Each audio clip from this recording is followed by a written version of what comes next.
How's it going, guys, and welcome back to another Phoenix Wright. Where we left off. We were examining Angel's Star. So, I'm gonna try to do this without. I'm trying as much as not getting too much help from a walkthrough. I only did it once in the last video. But I will try as much as I can to not do that. So, her red muffler looked like blood to me. That's how ghastly the whole scene was. Can I press this? That was the last thing she said, right? Her red muffler? Yes, like a scarf. The chief prosecutor always wears one around her neck. So she can be easily hanged at the moment's notice, I suppose. She's right. This guy was wearing a red scarf, wasn't she? But wait, is it odd that you mistook that for splattered blood? Well, people often mistake my beard for a bib. A judge with a bib. That's why this place feels so much like a kindergarten sometimes. Actually, I do think I saw some traces of blood on her chest. However, the autopsy report is clear on this matter. There was only one knife wound. Apparently, Miss Starr isn't entirely sure of her own testimony. Mr. Wright, this is our chance! Chance for what, I wonder? Miss Starr has turned out to be as short-tempered as she looked when we met her. Challenging her abilities as a detective really set her off. The short wit bursts out the fastest. That is a scientific fact. Shut up about that.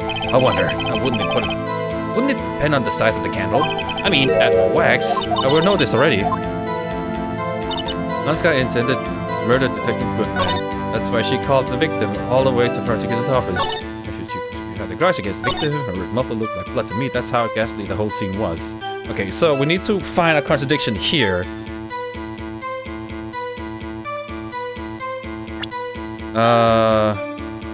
Her red muffler looked like blood to me. That's how ghastly the whole scene was.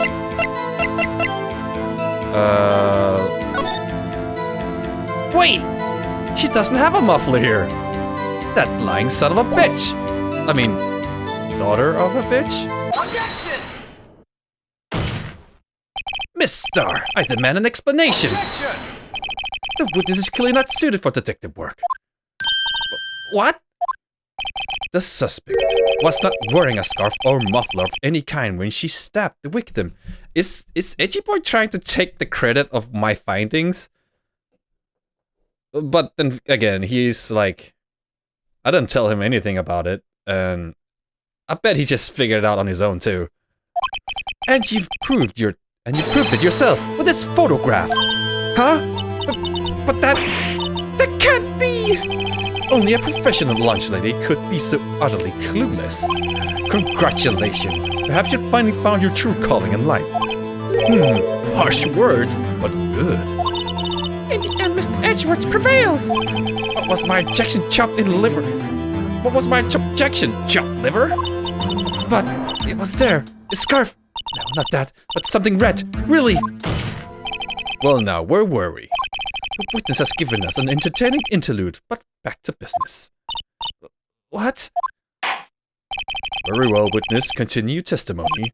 You saw the crime and apprehended the suspect. Tell us about it. About that. Very well. I do remember some things accurately, at least. Ultimately, we couldn't shake the most important part of her testimony. The most important part? The part where your sister stabs the victim. The next testimony might just be the moment of truth. Truth is testimony once again. After the murder, the suspect attempted to run behind the partition off to her side. I quickly caught her, explained her rights to her, and arrested her on the spot. Ah yes, when I arrested her, she mentioned the muffler. That's what had me confused in my earlier testimony. The chief prosecutor made to escape, but against Angel Star, resistance is futile. That's... what? How could you... what? You were on the other side of the fence. How could you go and arrest her? I strike like a snake and bite like a cobra. That's me, Ancient Star. That wasn't a very good metaphor. First of all, a cobra is a kind of a snake. Don't bother me with details unless you want to get bitten. No thanks.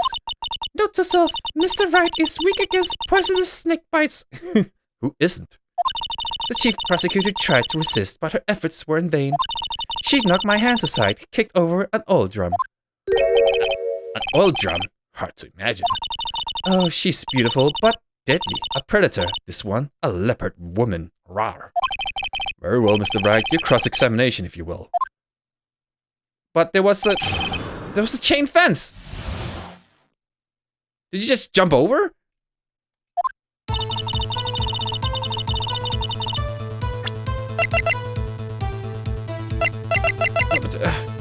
Where's the map? Where's the map thing? I don't have them. Oh, there we go. There we go. Here we go. How do you get to her? There's a chain fence. You wouldn't be able to get to her when she's running away. Like, well, I don't know how tall the chain fence was. Wait a minute. Yes, I do. I was there. Oh yeah. Or this picture shows that chain fence. You need to crawl over it, and she would have gotten away. You wouldn't have been able to make it. That's already a lie there. I can tell you that. But let's press on. So where's this partition on the floor plans? I'm sure she means this wall next to the car. That's right. Yeah, she has to climb it! There was a wall there about 6 feet high. She was obviously trying to hide herself. Quite a natural thing for a criminal to do. And what did you do then? I quickly caught her, explained her rights to her, and arrested her on the spot. You say quickly. Were you close to the suspect? As I just said, I was only 30 feet away from her the whole time. Maybe I should press her for more details? Well, duh, press her! She needed to crawl that fence. And by that time, she wouldn't have been able to catch her. I'd like to see this on the floor plans just to be safe. The lunch lady's car, the lunch lane car was. She was a visitor, thus she was parked in B block. So you witnessed the murder from here? That would make about 30 feet from the car, yes. Is that correct, Miss Starr? Yes, that's right. But there was a chain link fence in front of you. I went over it, of course. Amazing! A cough-up queen lunch lady athlete indeed. It would have taken her a little time to climb over the fence, so she couldn't have gotten to my sister that fast. Yeah, that fence was about 9 feet high. So how did Miss Guy not get away? Ah yes, when I arrested her, she mentioned the muffler. Why would she mention that? She mentioned the muffler? What exactly did she say? If I remember correct exactly, I would have told you in my testimony. Cheeky. Anyway, all I heard her say was the word muffler. Just that one word? So, what you heard wasn't the suspect talking to you, but to someone else? Yes, the chief prosecutor was talking on her phone. Uh-oh. Her phone? You can't mean. Ask further. By phone, do you mean this cell phone discovered at the crime scene? Yes, ultimately. Ultimately? My memory. It's like a salmon heading upstream, you see. No, the court doesn't see, Miss Starr. What kind of analogy is that? The chief prosecutor first attempted to use the phone hanging on the wall. On the wall. That's right. Near the car, there was an emergency phone on the wall. Apparently was out of order. And so she used her cell phone? Indeed, the emergency phone was out of order that day. Good witnessing, witness. Good witnessing? Whatever had good testifying, but her cell phone was on the other side of the wall. You should of course add this to your testimony. Are things I do to please this rookie defense attorney. The word muffler was overheard during a call made to Emma at 5:18, 3 minutes after the murder. Saw how she tried the phone. What had... What? That's impossible. I'm pretty sure we found her phone like on this side, next to the chipped over old drums. We didn't find her phone here. So if she ran over here and be like, oh, this phone didn't work, and tried her phone, then the phone would be dropped here, not there. Aren't I right? Alright, but let's press. Do you think you could restate your testimony for that court? Aha! I was going to ask the same thing. I'll only say this one time, so listen close, rookies.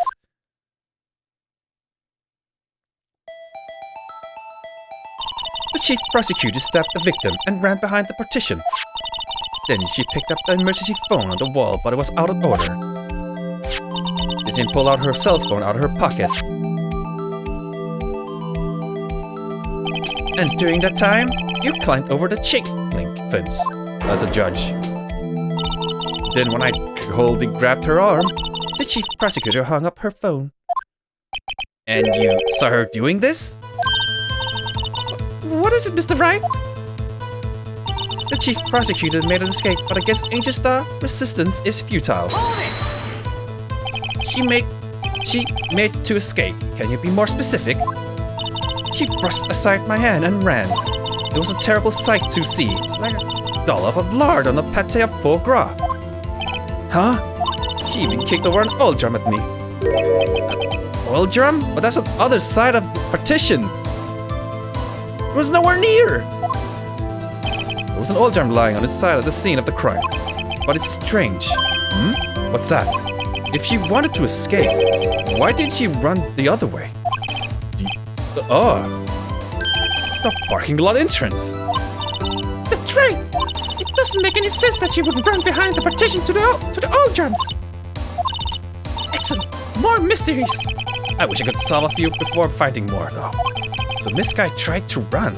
I'm sorry, my sister is so suspicious, Mr. Wright. Not as sorry as I am. But she didn't do it. You have to believe me. Alright, so...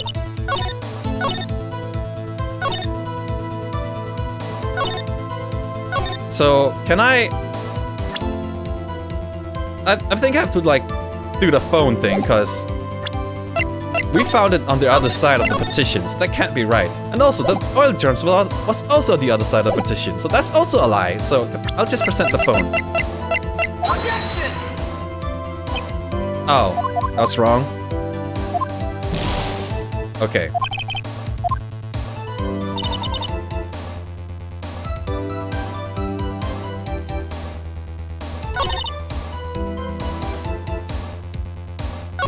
Okay, I know it's about the phone or the petition itself. Okay, so... Okay. The map. Miss Star, I have to conclude that you have a personal grudge against Miss Lana Sky. Objection! The witness is a former detective. Her testimony is unmarked by personal bias. Well, who would have thought that you would be my knight in shining armor, prosecutor? You who, together with the chief prosecutor, kicked me out 2 years ago. Well, Miss Star, this is a fatal contradiction with your testimony. How do you explain this? I don't know what you're talking about. Mess with me, and I'll make you cough it all up. Let's look at the floor plans. You said you witnessed the crime from this point. However, if that's true, you couldn't possibly have seen Miss Sky making that phone call. I believe you see what I'm getting at. That emergency phone was on the back side of this partition. If indeed you were in B block, you couldn't have seen it.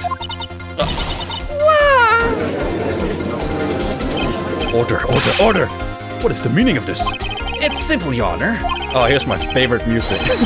She's not coughing up lunch, she's coughing up lies. Objection! That's quite a claim, Mr. Wright. Perhaps you will allow me a question. Tell us exactly what lie this witness has told the court.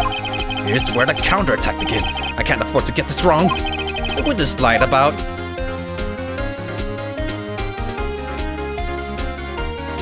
The order of events, right? I'm sure it's the order of events. She lied about the order of events. This guy used the emergency phone before the murder. I see. I hadn't thought of that. That took the wind out of her sails. Mr. Wright, I hate to bother you while you're celebrating your victory, but why would anyone use the emergency phone before the murder? Huh? Just when you think you can't sink any lower, he amazes us. I applaud you, Mr. Wright. You ordered the orange peel lunchbox, right? I guess that teaches me to not to get excited before the evidence. Ah, fuck, really? Good thing I saved.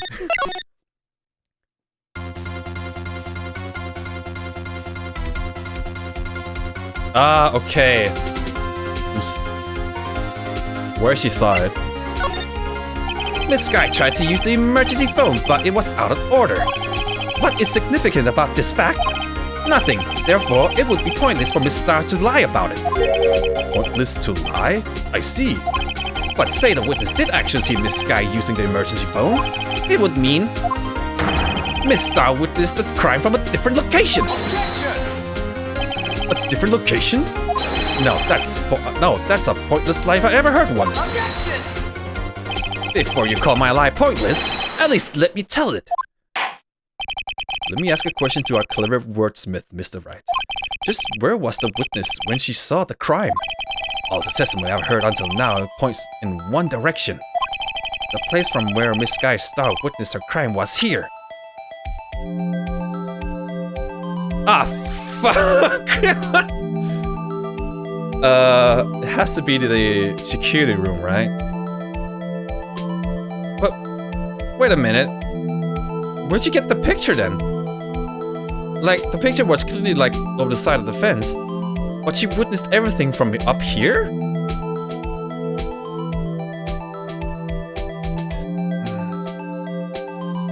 Either the security room, because you can see everything from there.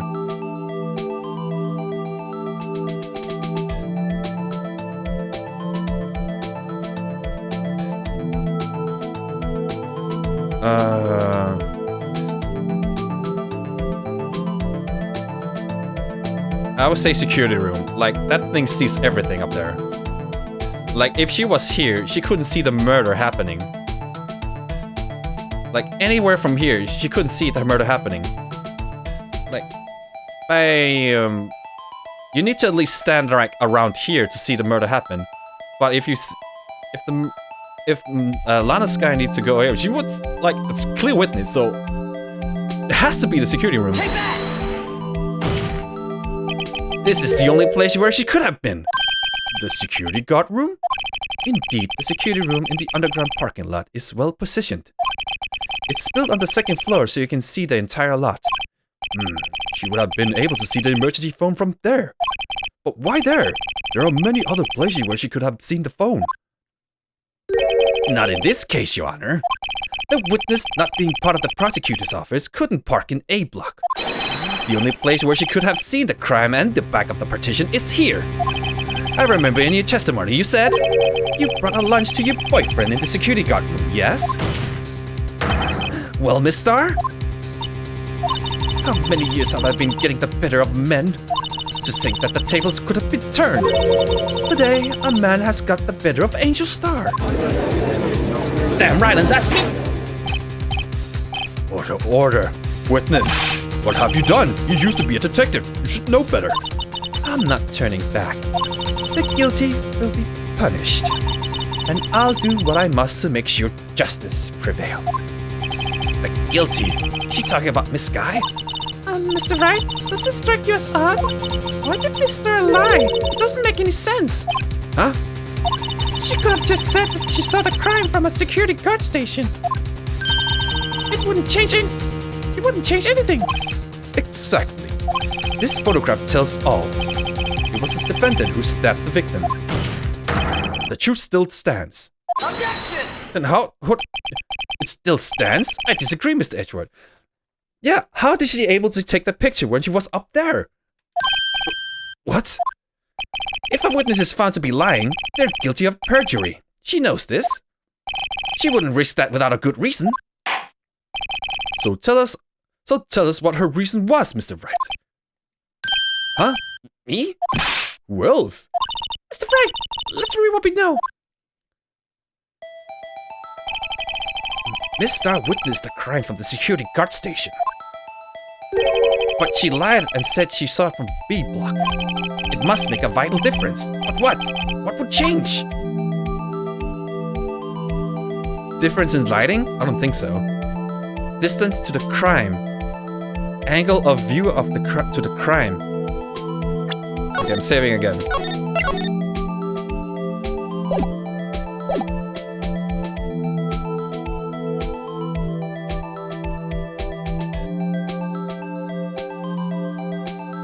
It must make a vital difference, but what? What would change? The angle of view of the crime. It has to be the angle of view to the crime. Oh, it must be. Because if she saw from the... There's like two different views. Let's say top one. That's the difference. Why? The angle of which she saw the crime occur would change. The angle? What do you mean? Well, the security guard station is on the second floor, and, she would have some sort of more of a 3D view of the crime. And this is important. Why? Oh shit. Perhaps you'd like to reconsider, Mr. Wright. Shit. Mr. Wright, let's review that what we know. Okay, once again. Miss Star witnessed the crime from the security guard station. But she lied and said she saw it from B block. It must make a vital difference. But what? What would change? Difference in lighting? Really?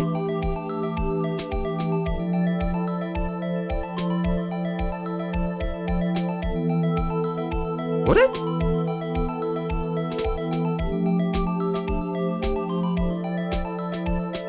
I don't think distance to the crime would matter much.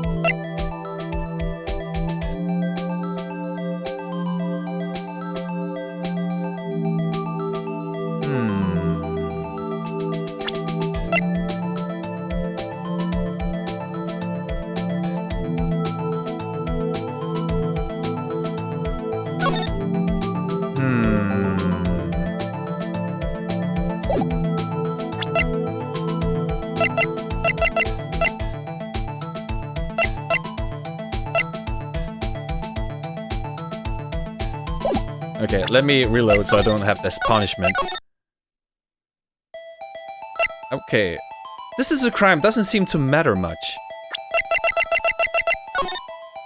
Like, it seems to be like the same kind of distance on either side. Yeah, it seems the same distance.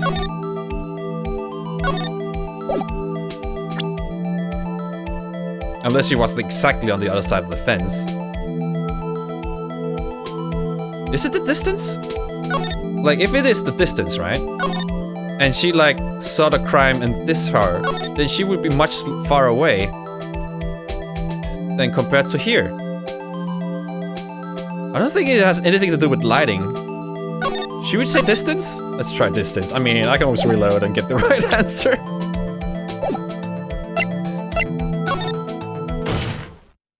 It changes the distance between her and the scene of the crime. Objection! My condolences, Mr. Wright, but one look at the floor plans and it's quite clear. The distance between the scene of the crime and the guard station is 30 feet. I don't see how that would change that. What she could. What she saw is not in question here. What matters is the time it would take her to reach the scene of the crime. Miss Star, you witnessed the crime from a security guard station. Now, how long did it take you to go from there to the scene of the crime where you were arrested, Miss Sky? Well, witness, you. Yes? You ordered the squid wheels, right? The quality of my lunches has gone from low to inedible. I was bringing up peanut butter jelly challenge with fresh boysenberry jam to my BF. Boysenberry for the boyfriend. He was in the station, so I waited. I witnessed the crime from the glass-walled station. And before I knew it, before I knew what I was doing, I found myself running towards the scene. But the door was locked. I couldn't open it.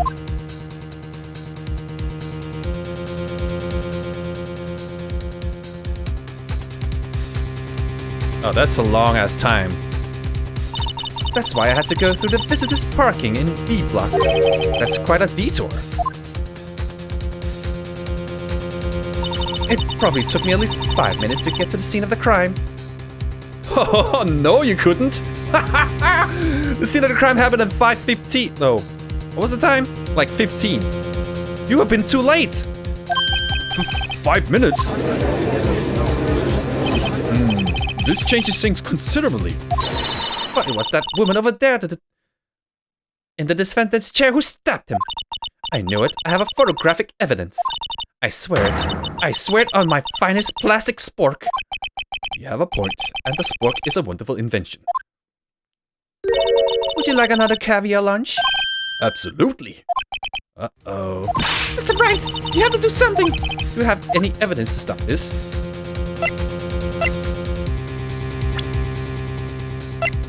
Okay, let's see what we got here.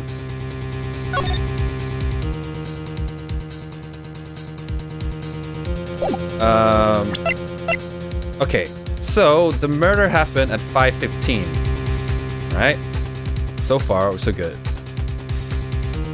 She would have seen, if it took her 5 minutes, right? She would be there at 5:17.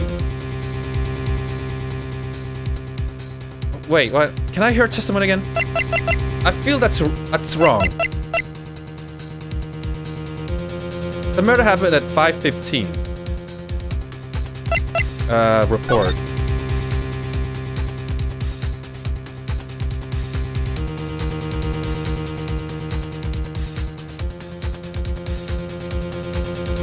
Alright, cool. She was too slow for that.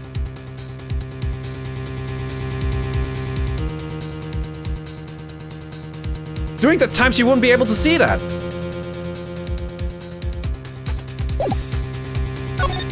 Objection! 5 minutes between the witnessing of a murder and the arrest? Think about it. You could make pasta in that amount of time. If you like it al dente. I got lunchboxes that type pasta into nuts, rookie. A 5-minute blank. Isn't that strange? Strange? If you were a criminal, what would you do with 5 minutes, Your Honor? Well, I guess I'd flee the scene. Hey! Don't get the wrong idea. I didn't kill anyone. But you have the instincts of a killer. You would run. But this time was different. Miss Guy dawdled at the scene of the crime. She even had her picture taken. No true criminal would act this way. It's inconceivable.